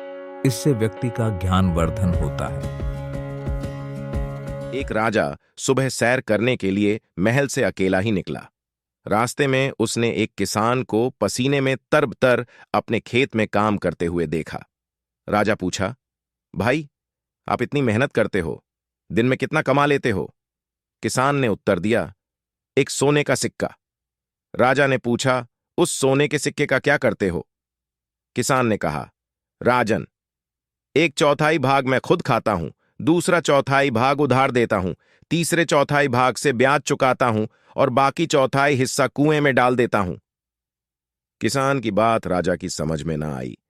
वह बोले, भाई, पहेली मत बुझाओ, साफ साफ बताओ। किसान ने मंद मंद मुस्कुराकर कहा, महाराज, पहले 1/4 भाग में से मैं अपना और अपनी पत्नी का पेट पालता हूं, दूसरे 1/4 हिस्से में अपने बाल बच्चों को खिलाता हूं, क्योंकि बुढ़ापे में वे ही हमें पालने वाले हैं। तीसरे 1/4 भाग से मैं अपने बूढ़े माँ बाप को खिलाता हूं, क्योंकि उन्होंने मुझे पाल पोस कर बड़ा किया है, इसलिए मैं उनका ऋणी हूं। इस प्रकार उनका ब्याज चुकाता हूं। बाकी 1/4 हिस्से को मैं दान पुण्य में लगा देता हूं, जिससे मृत्यु के बाद परलोक सुधर जाए। राजा किसान की ईमानदारी पर बहुत खुश हुआ। एक छोटा बच्चा था, बेहद गुस्सैल। एक दिन पिता ने उसे सबक सिखाने के लिए कीलों से भरा एक थैला दिया और कहा, जब भी तुम्हें गुस्सा आए तो इसमें से एक कील निकालकर सामने लगे बोर्ड में ठोक देना। पहले ही दिन बच्चे ने बोर्ड में 37 कीलें ठोक दीं, लेकिन धीरे धीरे वो गुस्से पर काबू करना सीख गया। कुछ हफ्तों बाद वह पिता के पास पहुंचा और बोला, आज मुझे एक भी कील ठोकने की जरूरत नहीं पड़ी। अब उसके पिता ने कहा, अब एक नया काम करो, जिस दिन तुम्हें गुस्सा ना आए उस दिन बोर्ड में से एक कील वापस बाहर निकाल लो। एक दिन बोर्ड पूरा खाली हो गया। बेटे ने पिता को खुश होते हुए यह बात बताई।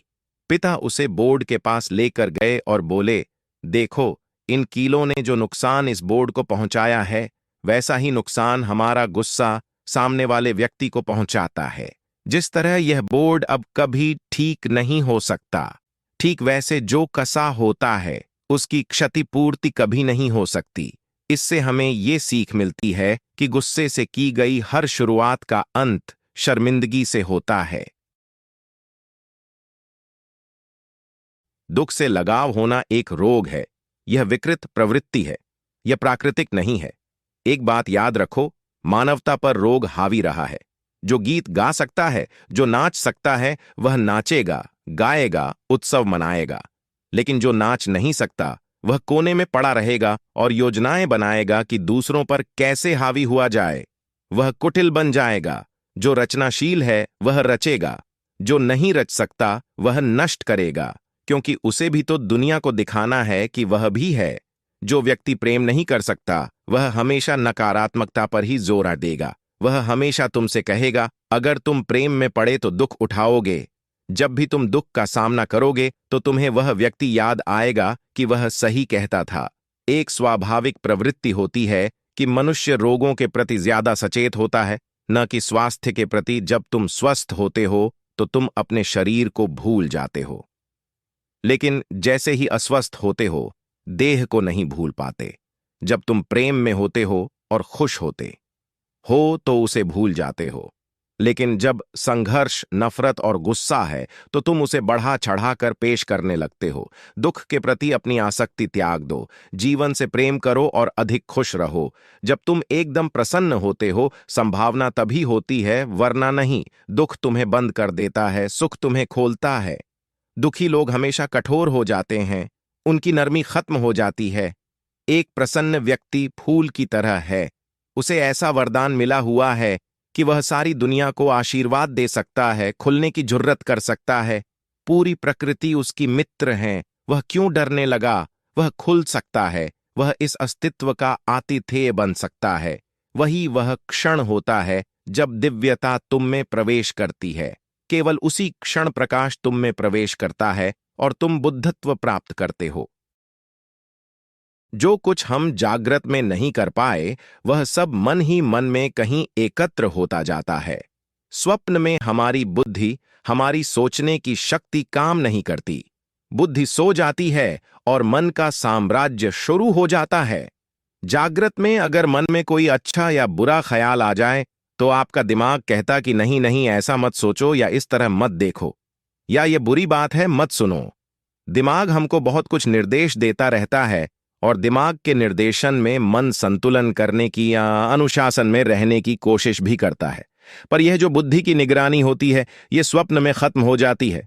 स्वप्न में दिमाग काम नहीं करता, इसलिए मन पर कोई नियंत्रण भी नहीं रह गया। आपके मन की कल्पनाएं हैं, उनकी निगरानी करने वाली बुद्धि नहीं है। इसलिए अजीब से तर्कहीन स्वप्न आदमी देखता है और उस स्वप्न को सत्य मान रहा होता है। स्वप्न काल में मन का मनोरंजन होता है। जिस नींद में स्वप्न है, वह नींद मृत्यु जैसी नहीं होती। जब हम बोलते हैं कि नींद और मृत्यु एक समान है, तो हम उस गहरी नींद की बात कर रहे होते हैं, जिस गहरी नींद में मन भी सो जाता है और चुप हो जाता है। उस चुप्पी के काल में स्वयं को अपना नाम या अता पता नहीं मालूम। सो रहे हैं, कैसे सो रहे हैं, ये भी नहीं पता। मन के किसी विचार का भी कोई ठिकाना नहीं है। गहरी नींद में पड़े हुए आदमी का शरीर इतने बेढंगे से पड़ा होता है कि उसे कोई खबर नहीं। हल्की नींद में तो अगर कान के पास मच्छर गाना गाएगा तो भी आपको पता चल जाएगा कि मच्छर है, उसको हाथ से हटाते हो। कई बार नींद में करवट भी ले लेते हैं, पर जैसे ही गहरी नींद आई वैसे ही घुटना मोड़ना, करवटें, ये सब बंद हो जाता है। उतने समय में वह एक ही स्थिति में लेटा रहता है। मतलब गहरी नींद के समय पर आपका शरीर वैसे ही पड़ा होगे ये जैसे किसी मरे हुए आदमी का, क्योंकि मरे हुए आदमी को जब तक तुम नहीं हिलाओगे तब तक नहीं हिलेगा। लेकिन गहरी नींद में आपका शरीर शिथिल और स्थिर तब तक रहेगा जब तक नींद गहरी रहेगी। एक गरीब व्यक्ति कठिन परिश्रम के साथ एक अनाज की पोटली सिर पर रख झूमता जा रहा था। उस पोटली में एक छोटा सा सुराख था जिससे धीरे धीरे अनाज के दाने गिरते गए, पर व्यक्ति अनजान रहा। लगभग बोरी खाली हुई तो उसका ध्यान गया। देखा तो पीछे दूर तक उसके मेहनत से कमाए दाने फैले पड़े थे। कुछ नजर आ रहे थे, कुछ धूल में सन दिखाई भी नहीं दे रहे थे। उसने गहरे दुख व ललक भरी दृष्टि उन दानों पर डाली, पर पछतावा ही उसके हाथ बचा। अंदर से एक ही भाव उठा कि काश मैं इन दानों को फिर से पा सकता। वास्तव में यही स्थिति व्यक्ति की होती है। समय हाथ से निकल जाने पर व्यक्ति निश्चित ही पोटली से बिखरे उन दानों को फिर नहीं पा सकता, परंतु यदि समय है तो परिश्रम करके दोबारा अवश्य एकत्र कर सकता है। बीता हुआ समय और बीता हुआ जीवन कभी दोबारा वापस नहीं लाया जा सकता। फिर भी हम सब क्षण क्षण करके पोटली के दानों की तरह परमात्मा की ओर से मिले समय को बिखेरते रहते हैं। पीछे बस इच्छाएं शेष रह जाती हैं। पीछे जो कुछ भी हुआ, यदि कोई उन दिनों घटी घटनाओं का प्रत्यक्ष दर्शन करना चाहे तो यह असंभव है। सदैव से यही होता आया है, इसलिए समय को काल भी कहते हैं। काल अनंत काल से अपने साथ न जाने कितने प्रभावों, स्वभावों, अभावों, दबावों से लेकर जीवन, परिवार, समाज से जुड़े उखाड़ पछाड़ को अपने में समाता रहा है, आगे भी समाता जाएगा। लेकिन समझदार लोग मिले अनुभवों के सहारे आने वाले समय के उपयोग का तरीका निकालकर सुखमय भविष्य की ओर फिर से बढ़ चलेंगे। यही जीवन का उसूल है। समय ही उखाड़ और विनाश का कारक भी बनता है और असंभव को संभव बना देने वाला निर्माणकर्ता भी यही है। यह हमें पुनः नई ऊर्जा से भर देता है। समय के साथ परमात्मा का गहरा गुथाव जो है। आइए हम सब परमात्मा अनुशासन में रहकर अपना जीवन धन्य बनाएं। आपका सबसे बड़ा दुश्मन कौन है? कौन सी ऐसी चीज है जो आपको सफल नहीं होने दे रही? कौन आपकी राह की सबसे बड़ी बाधा है? तो इसका जवाब है, आपके सबसे बड़े दुश्मन तो सिर्फ आप हैं। खुद ने खुद को रोक रखा है। दुनिया में बड़ा होने और मेहनत करने से किसी ने क्या कभी रोका है? फिर हम मेहनत क्यों नहीं करते? लोग आपकी गति को स्लो कर सकते हैं, लेकिन आपको रोक नहीं सकते। बादल चाहे कितने भी बड़े और घने क्यों नहीं हों, उनकी हैसियत नहीं है कि वे सूरज की रोशनी को रोक लें। जब सूरज उगेगा तो बादलों को चीर कर रख देगा। अंधेरा चाहे कितना भी घना क्यों नहीं हो, रात चाहे कितनी भी काली क्यों ना हो, उसकी औकात सूरज की एक किरण से ज्यादा की नहीं है। सूरज की एक किरण पड़ी और अंधेरा गायब। इसी तरह दुनिया में किसी बाधा की हैसियत आपकी काबिलियत से ज्यादा नहीं है। रुक जाने के लिए तो आप स्वयं जिम्मेदार हैं। आप एक्शन से ज्यादा बातें करते रहे, पसीना बहाने से ज्यादा घर में बैठकर सपने बुनते रहे, या फिर आने वाले कल से डरते रहे तो दूसरा क्या कर सकता है। फियर ऑफ अननोन अर्थात अज्ञात का भय दुनिया का सबसे बड़ा डर है। इस भय का कोई आधार नहीं है, फिर भी सबसे कॉमन है। दुनिया को जीतने के लिए पहले खुद को जिताना होगा। जिसने खुद को जीत लिया उसने दुनिया को जीत लिया। आपको सिर्फ और सिर्फ एक को हराना है, खुद को। आपकी प्रतिस्पर्धा बाहर किसी से नहीं है, आपकी प्रतिस्पर्धा तो अपने आप से है। कल जो आपने परफॉर्म किया था उससे बेहतर आज परफॉर्म करना है। तो अपने इस दुश्मन को आज ही हराओ, अगले हफ्ते नहीं, अगले महीने नहीं, अगले साल नहीं। आदर्श स्थिति का इंतजार मत करो, वह तो कभी नहीं आएगी। इस दुश्मन को हरा लोगे तो बाहर किसी की ताकत नहीं जो तुम्हें रोक सके।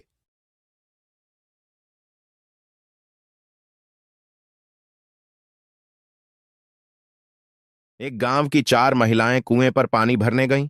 पानी भरते समय चारों महिलाएं इधर उधर की बातें कर रही थीं। कुछ समय बात करने के बाद वह अपने बेटों की तारीफ करने लगी। पहली महिला बोली, मेरा बेटा काशी से पढ़कर आया है। वह संस्कृत विषय का विद्वान हो गया है। बड़े से बड़ा ग्रंथ उसे मुंह जुबानी याद है और वह बड़े विश्वविद्यालय में नौकरी भी करने लगा है। दूसरी महिला बोली, मेरे बेटे ने विज्ञान की पढ़ाई की है, वह वैज्ञानिक बन गया है और एक दिन सबसे बड़ा वैज्ञानिक बन जाएगा। तीसरी महिला बोली, मेरे बेटे ने अच्छी शिक्षा ली है, वह शिक्षक बन गया है और दूसरे गांव के विद्यालय में पढ़ाने के लिए जाता है। चौथी महिला यह सब कुछ चुपचाप सुन रही थी, लेकिन उसने कुछ नहीं बोला। बाकी महिलाओं से रहा नहीं गया और उन्होंने उस महिला से पूछा, बहन, तुम भी बताओ कि तुम्हारा बेटा आजकल क्या कर रहा है। इस पर चौथी महिला ने थोड़ा संकोच करते हुए धीमी आवाज में कहा, मेरा बेटा पढ़ा लिखा नहीं है, वह खेतों में काम करता है। यह सब बातचीत होने के बाद चारों महिलाएं पानी का घड़ा लेकर अपने घरों की ओर चलने लगीं। तभी पहली महिला का बेटा आता दिखाई दिया। उसने अपनी मां के साथ अन्य महिलाओं को नमस्कार किया और आगे चला गया। इसी तरह दूसरी और तीसरी महिला के बेटे भी रास्ते में मिले और सभी को नमस्कार करते हुए आगे बढ़ गए। थोड़ी देर बाद चौथी महिला के बेटे ने जब रास्ते में अपनी मां को सिर पर पानी का घड़ा लेकर आते देखा तो दौड़ कर आया। उसके सिर से घड़ा उतार लिया और बोला, तुम क्यों चली आई, मुझे कह दिया होता। यह कहकर वह घड़ा अपने सिर पर रख घर की ओर चल दिया। तीनों महिलाएं देखती रह गईं। इस कहानी से हमें यह सीख मिलती है कि जिंदगी में केवल किताबी ज्ञान ही काफी नहीं होता है, बच्चों में व्यावहारिक ज्ञान का होना भी आवश्यक होता है। हमें यह सीखना होगा कि किताबी ज्ञान केवल ज्ञान बढ़ाने के लिए होता है। उस ज्ञान का उपयोग हमें इस दुनिया में ही करना है, तो हमें इस दुनिया के तौर तरीके और व्यवहार सीखने होंगे। अस्पेंस्की रूस के एक महान विचारक और दार्शनिक थे। आरंभिक दिनों में उन्हें अपने ज्ञान पर बहुत घमंड था। उन्हीं दिनों महान विचारक गुर्जिएफ की दूर दूर तक ख्याति थी। अस्पेंस्की एक बार गुर्जिएफ के पास पहुंचे। उन्होंने उनसे भी धर्म और दर्शन पर बहस करने और कुछ नया जानने की इच्छा प्रकट की। गुर्जिएफ पहुंचे हुए संत और दार्शनिक थे। वो उनके मनोभावों को ताड़ गए। उन्होंने कहा, अस्पेंस्की, मैं अपना और तुम्हारा समय नष्ट नहीं करना चाहता, इसलिए तुम्हें एक सादा कागज दे रहा हूं। इसमें तुम जो कुछ जानते हो और जो नहीं जानते हो दोनों लिख दो, क्योंकि जो तुम पहले से जानते हो उस पर चर्चा करना व्यर्थ है।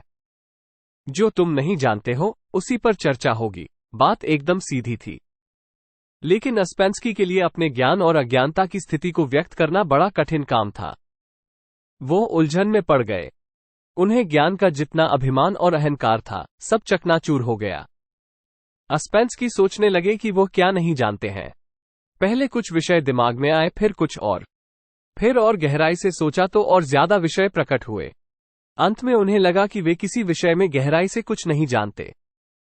अंत में उन्होंने कोरा कागज गुर्जिएफ के चरणों में रख दिया और बोले, महाराज, मैं कुछ नहीं जानता, आपने मेरी आंखें खोल दी हैं। गुर्जिएफ बोले, ठीक है, तुमने जानने योग्य सबसे महत्वपूर्ण और पहली बात जान ली है कि तुम कुछ नहीं जानते। यही ज्ञान की पहली सीढ़ी है। अब तुम्हें कुछ सिखाया बताया जा सकता है।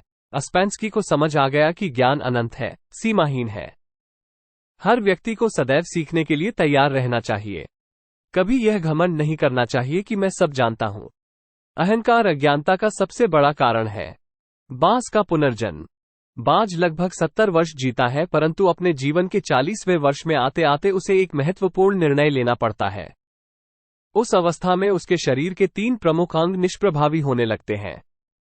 पंजे लंबे और लचीले हो जाते हैं तथा शिकार पर पकड़ बनाने में अक्षम होने लगते हैं। चोंच आगे की ओर मुड़ जाती है और भोजन में व्यवधान उत्पन्न करने लगती है। पंख भारी हो जाते हैं और सीने से चिपकने के कारण पूर्ण रूप से खुल नहीं पाते हैं, उड़ान को सीमित कर देते हैं। भोजन ढूंढना, भोजन पकड़ना और भोजन खाना, तीनों प्रक्रियाएं अपनी धार खोने लगती हैं। इस समय उसके पास 3 ही विकल्प बचते हैं। पहला, देह त्याग दे। दूसरा, अपनी प्रवृत्ति छोड़ गिद्ध की तरह त्यक्त भोजन पर निर्वाह करे।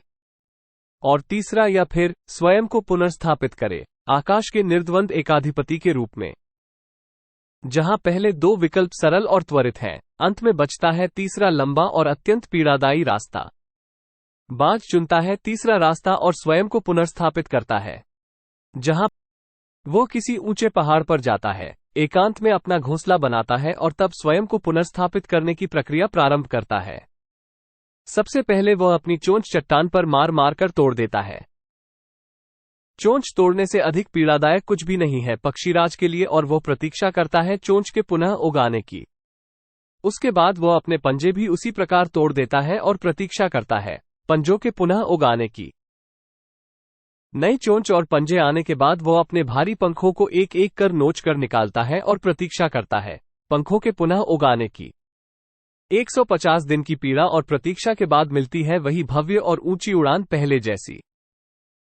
इस पुनर्स्थापना के बाद वो 30 साल और जीता है, ऊर्जा, सम्मान और गरिमा के साथ। इसी प्रकार इच्छा, सक्रियता और कल्पना तीनों निर्बल पड़ने लगते हैं हम इंसानों में भी। हमें भी भूतकाल में जकड़े अस्तित्व के भारीपन को त्याग कर कल्पना की उन्मुक्त उड़ानें भरनी होंगी। 150 दिन न सही, 60 दिन ही बिताए जाएं स्वयं को पुनर्स्थापित करने में। जो शरीर और मन से चिपका हुआ है, उसे तोड़ने और नोचने में पीड़ा तो होगी ही, और फिर जब बाज की तरह उड़ानें भरने को तैयार होंगे, इस बार उड़ानें और ऊंची होंगी, अनुभवी होंगी, अनंतगामी होंगी। हर दिन कुछ चिंतन किया जाए और आप ही वो व्यक्ति हैं जो खुद को सबसे बेहतर जान सकते हैं। सिर्फ इतना निवेदन है कि छोटी छोटी शुरुआत करें परिवर्तन करने की। छोटी शरारत की बड़ी सीख। विकास और राहुल दोनों 5वीं कक्षा में पढ़ते थे। दोनों बहुत शरारती थे। वो दोनों एक साथ ही स्कूल में पढ़ने आया जाया करते थे। एक दिन जब स्कूल की छुट्टी हो गई तब विकास ने राहुल से कहा कि राहुल, मेरे दिमाग में एक आइडिया आया है। राहुल ने उत्साह के साथ विकास को पूछा कि बताओ तुम्हें क्या आइडिया आया है। विकास ने कहा, देखो सामने 3 बकरियां चर रही हैं। राहुल ने कहा, तो इनसे क्या मतलब?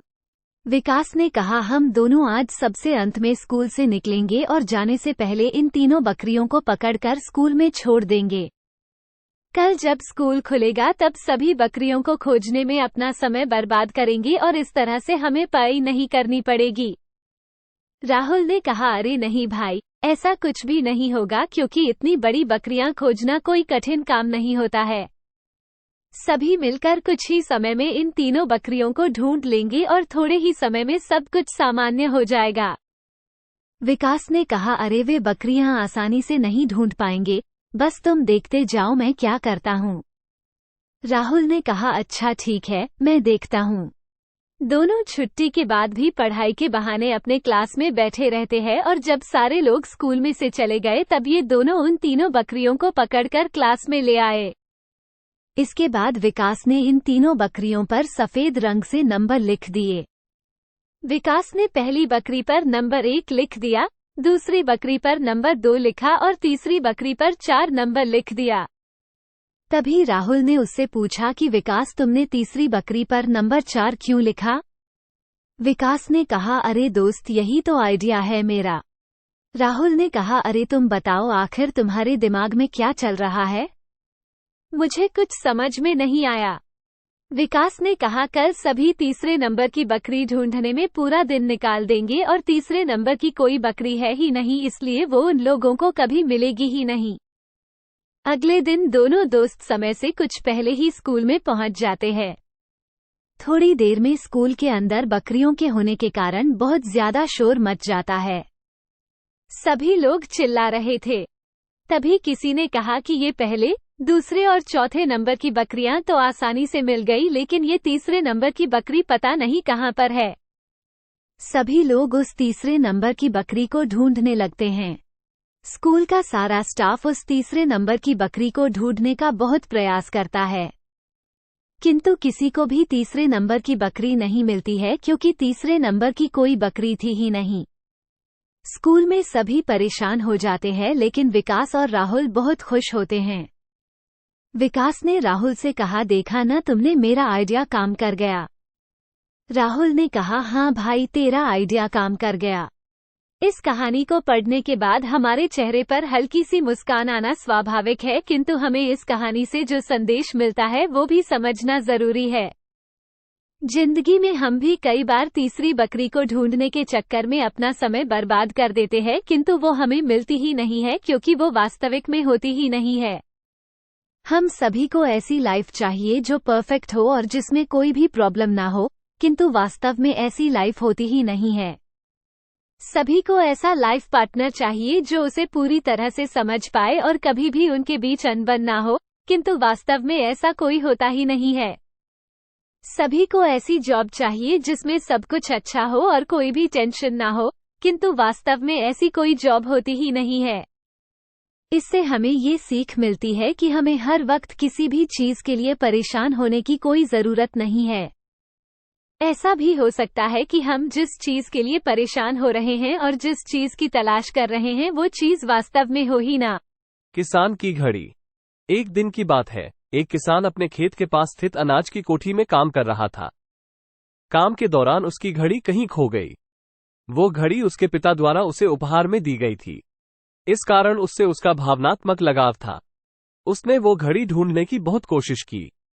कोठी का हर कोना छान मारा, लेकिन घड़ी नहीं मिली। हताश होकर वो कोठी से बाहर आ गया। वहां उसने देखा कि कुछ बच्चे खेल रहे हैं। उसने बच्चों को पास बुलाकर उन्हें अपने पिता की घड़ी खोजने का काम सौंपा। घड़ी ढूंढ निकालने वाले को इनाम देने की घोषणा भी की। इनाम के लालच में बच्चे तुरंत मान गए। कोठी के अंदर जाकर बच्चे घड़ी की खोज में लग गए। इधर उधर, यहां वहां, हर जगह खोजने पर भी घड़ी नहीं मिल पाई। बच्चे थक गए और उन्होंने हार मान ली। किसान ने अब घड़ी मिलने की आस खो दी। बच्चों के जाने के बाद वो कोठी में उदास बैठा था। तभी एक बच्चा वापस आया और किसान से बोला कि वो एक बार फिर से घड़ी ढूंढने की कोशिश करना चाहता था। किसान ने हामी भर दी। बच्चा कोठी के भीतर गया और कुछ ही देर में बाहर आ गया। उसके हाथ में किसान की घड़ी थी। जब किसान ने वो घड़ी देखी तो बहुत खुश हुआ। उसे आश्चर्य हुआ कि जिस घड़ी को ढूंढने में सब नाकाम रहे, उसे उस बच्चे ने कैसे ढूंढ निकाला। पूछने पर बच्चे ने बताया कि कोठी के भीतर जाकर वो चुपचाप एक जगह खड़ा हो गया और सुनने लगा। शांति में उसे घड़ी की टिक टिक की आवाज सुनाई पड़ी और उस आवाज की दिशा में खोजने पर उसे वो घड़ी मिल गई।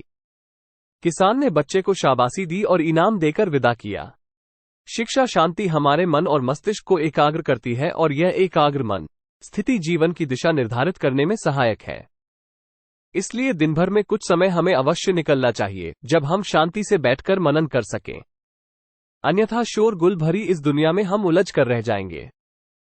हम कभी न खुद को जान पाएंगे न अपने मन को।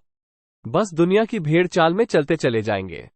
जब आंख खुलगी तो बस पछतावा होगा कि जीवन की ये दिशा हमने कैसे निर्धारित कर ली। हम चाहते तो कुछ और थे, जबकि वास्तव में हमने तो वही किया जो दुनिया ने कहा। अपने मन की बात सुनने का तो हमने समय ही नहीं निकाला। चोर बना महात्मा। एक बार एक चोर जब मरने लगा तो उसने अपने बेटे को बुलाकर एक नसीहत दी। अगर तुझे चोरी करनी है तो किसी गुरुद्वारा, धर्मशाला या किसी धार्मिक स्थान में मत जाना, बल्कि इनसे दूर ही रहना। और दूसरी बात, अगर कभी पकड़े जाओ तो यह मत स्वीकार करना कि तुमने चोरी की है, चाहे कितनी भी सख्त मार पड़े। चोर के लड़के ने कहा, सत्य वचन। इतना कहकर वो चोर मर गया और उसका लड़का रोज रात को चोरी करता रहा। एक बार उस लड़के ने चोरी करने के लिए किसी घर के ताले तोड़े, लेकिन घर वाले जाग गए और उन्होंने शोर मचा दिया। आगे पहरेदार खड़े थे। उन्होंने कहा, आने दो, बचकर कहाँ जाएगा। एक तरफ घर वाले खड़े थे और दूसरी तरफ पहरेदार। अब चोर जाए भी तो किधर जाए। वो किसी तरह बचकर वहां से निकल गया। रास्ते में एक धर्मशाला पड़ती थी। धर्मशाला को देखकर उसको अपने बाप की सलाह याद आ गई कि धर्मशाला में नहीं जाना। लेकिन वो अब करे भी तो क्या करे।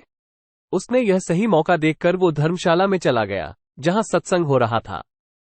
वो बाप का आज्ञाकारी बेटा था, इसलिए उसने अपने कानों में उंगली डाल ली जिससे सत्संग के वचन उसके कानों में ना पड़ जाए। लेकिन आखिरकार मन अडियल घोड़ा होता है, इसे जिधर से मोड़ो यह उधर नहीं जाता है। कानों को बंद कर लेने के बाद भी चोर के कानों में यह वचन पड़ गए कि देवी देवताओं की परछाई नहीं होती। उस चोर ने सोचा कि परछाई हो या ना हो, इससे मुझे क्या लेना देना। घर वाले और पहरेदार पीछे लगे हुए थे। किसी ने बताया कि चोर धर्मशाला में है। जांच पड़ताल होने पर वो चोर पकड़ा गया। पुलिस ने चोर को बहुत मारा, लेकिन उसने अपना अपराध कबूल नहीं किया। उस समय यह नियम था कि जब तक मुजरिम अपराध न स्वीकार कर ले तो सजा नहीं दी जा सकती। उसे राजा के सामने पेश किया गया, वहां भी खूब मार पड़ी, लेकिन चोर ने वहां भी अपना अपराध नहीं माना। वो चोर देवी की पूजा करता था, इसलिए पुलिस ने एक ठगिनी को सहायता के लिए बुलाया। ठगिनी ने कहा कि मैं इसको मना लूंगी। उसने देवी का रूप भरकर 2 नकली बाहें लगाई, चारों हाथों में 4 मशाल जलाई और नकली शेर की सवारी की। क्योंकि वो पुलिस के साथ मिली हुई थी, इसलिए जब वो आई तो उसके कहने पर जेल के दरवाजे कड़क कड़क कर खुल गए। जब कोई आदमी किसी मुसीबत में फंस जाता है तो अक्सर अपने इष्ट देव को याद करता है, इसलिए चोर भी देवी की याद में बैठा हुआ था कि अचानक दरवाजा खुल गया और अंधेरे कमरे में एकदम रोशनी हो गई। देवी ने खास अंदाज में कहा, देख भक्त, तूने मुझे याद किया और मैं आ गई। तूने बड़ा अच्छा किया कि तुमने अपना अपराध स्वीकार नहीं किया। अगर तूने चोरी की है तो मुझे सच सच बता दे, मुझसे कुछ भी मत छुपाना, मैं तुम्हें फौरन आजाद करवा दूंगी। चोर देवी का भक्त था। अपने इष्ट को सामने खड़ा देखकर बहुत खुश हुआ और मन में सोचने लगा कि मैं देवी को सब सच सच बता दूंगा। वो बताने को तैयार ही हुआ था कि उसकी नजर देवी की परछाई पर पड़ गई। उसको फौरन सत्संग का वचन याद आ गया कि देवी देवताओं की परछाई नहीं होती। उसने देखा कि इसकी तो परछाई है। वो समझ गया कि ये देवी नहीं बल्कि मेरे साथ कोई धोखा है। वो सच कहते कहते रुक गया और बोला, माँ, मैंने चोरी नहीं की। अगर मैंने चोरी की होती तो क्या आपको पता नहीं होता। जेल के कमरे के बाहर बैठे हुए पहरेदार चोर और ठगनी की बातचीत नोट कर रहे थे। उनको और ठगिनी को विश्वास हो गया कि यह चोर नहीं है। अगले दिन उन्होंने राजा से कह दिया कि यह चोर नहीं है। राजा ने उसको आजाद कर दिया। जब चोर आजाद हो गया तो सोचने लगा कि सत्संग का एक वचन सुनकर मैं जेल से छूट गया हूं। अगर मैं अपनी सारी जिंदगी सत्संग सुनने में लगाऊं तो मेरा तो जीवन ही बदल जाएगा। अब वो प्रतिदिन सत्संग में जाने लगा और चोरी का धंधा छोड़कर अच्छा इंसान बन गया। शिक्षा, कलयुग में सत्संग ही सबसे बड़ा तीर्थ है। बुद्ध के पास श्रोण नाम का एक राजकुमार दीक्षित हुआ था। वह बड़े वैभव में पला। उसने कभी कोई दुख नहीं देखे, कभी नंगे पैर सड़क पर नहीं चला। वह भिखारी हो गया, उसको अब चीथड़े पहनने पड़े और नंगे पैर सड़क पर चलना पड़ा। लेकिन बुद्ध देखकर हैरान हुए कि और भिक्षु तो ठीक रास्ते पर चलते हैं। वह उन पगडंडियों पर चलता है जहां कांटे पड़े हों, जानकर चलता है। और जब उसके पैरों से खून बहने लगता है और फफोले हो जाते हैं तो इसमें गौरव अनुभव करता है। इसको वह तपश्चर्या समझ रहा है, इसको वह त्याग समझ रहा है। 3 महीने में वह सूख कर हड्डी हो गया। बड़ा सुंदर था, गौरवर्ण था, एकदम काला पड़ गया, सूख गया। बुद्ध ने उसके पास जाकर एक दिन कहा, एक बात पूछनी है। मैंने सुना जब तुम राजकुमार थे तो तुम वीणा बजाने में बहुत कुशल थे। तो मैं यह पूछने आया हूं कि अगर वीणा के तार बहुत ढीले हों तो उनमें संगीत पैदा होता है। उसने कहा, अगर तार बहुत ढीले हों तो संगीत कैसे पैदा हो, ध्वनित ही नहीं होंगे। और बुद्ध ने कहा, तार अगर बहुत कसे हों तो संगीत पैदा होता है। उस श्रोण ने कहा, अगर वे बहुत कसे हों तो टूट जाएंगे, तब भी ध्वनित नहीं होंगे। तो बुद्ध ने कहा, मैं तुमसे यह कहने आया हूं कि जो वीणा का नियम है वही जीवन का नियम भी है। तार बहुत ढीले हों तो बेकार हैं, तार बहुत कस जाएं तो बेकार हो जाएंगे। तारों की एक स्थिति ऐसी भी है जब वे न ढीले और न कसे हुए हैं। तारों की एक स्थिति ऐसी भी है जहां न वे बिल्कुल ढीले हैं न कसे हुए हैं।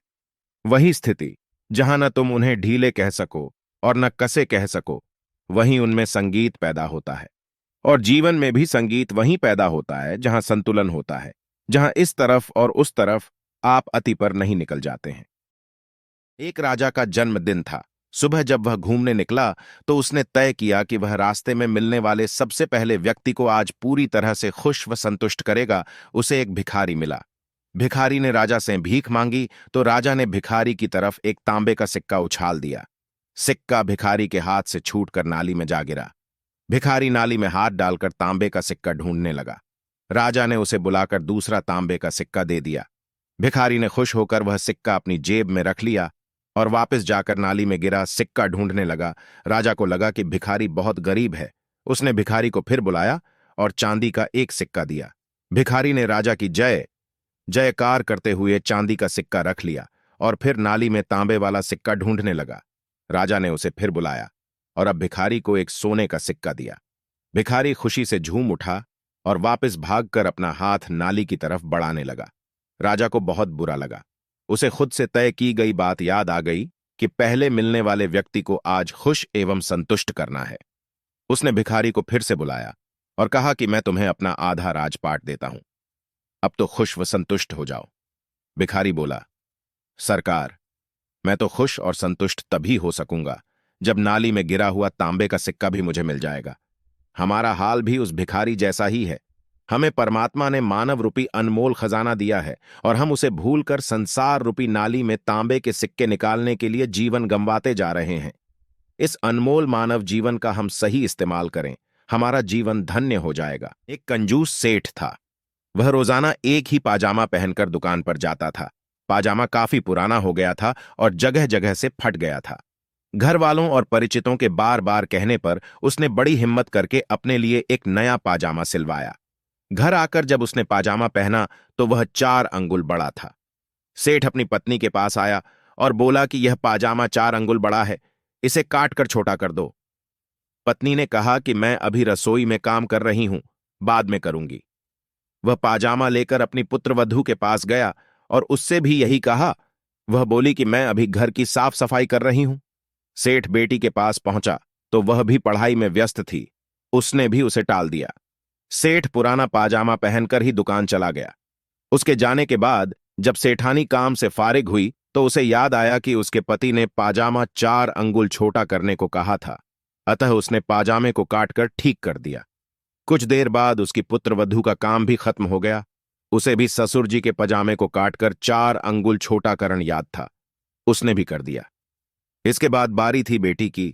उसने भी अपने पिता की आज्ञा का पालन किया। शाम को जब सेठ घर वापस लौटा तो उसने पाया कि उसका पाजामा 12 अंगुल कटकर बेकार हो चुका था। इस कहानी से यह सीख मिलती है कि किसी काम को करवाने के लिए सुनिश्चित कर लेना चाहिए कि वह काम किसे करना है। एक तेली अपने कोल्हू के पास सो रहा था। उसका बैल कोल्हू खींच रहा था। उधर से एक दार्शनिक गुजरा। उसने तेली को जगाकर अपने बारे में बताया और बोला कि इस बैल की आंखों पर तुमने पट्टी क्यों बांधी हुई है। तेली ने उसे बताया कि पट्टी न हो तो वह समझ जाएगा कि वह एक ही जगह घूम रहा है और वह चलना बंद कर देगा। दार्शनिक ने पूछा कि अभी तो तुम सो रहे थे, अगर वह चलना बंद कर देगा तो तुम्हें कैसे पता चलेगा कि वह चल नहीं रहा है। तेली बोला कि तुमने देखा होगा कि इसके गले में एक घंटी लटकी हुई है। जब बैल चलता है तो घंटी बजती रहती है।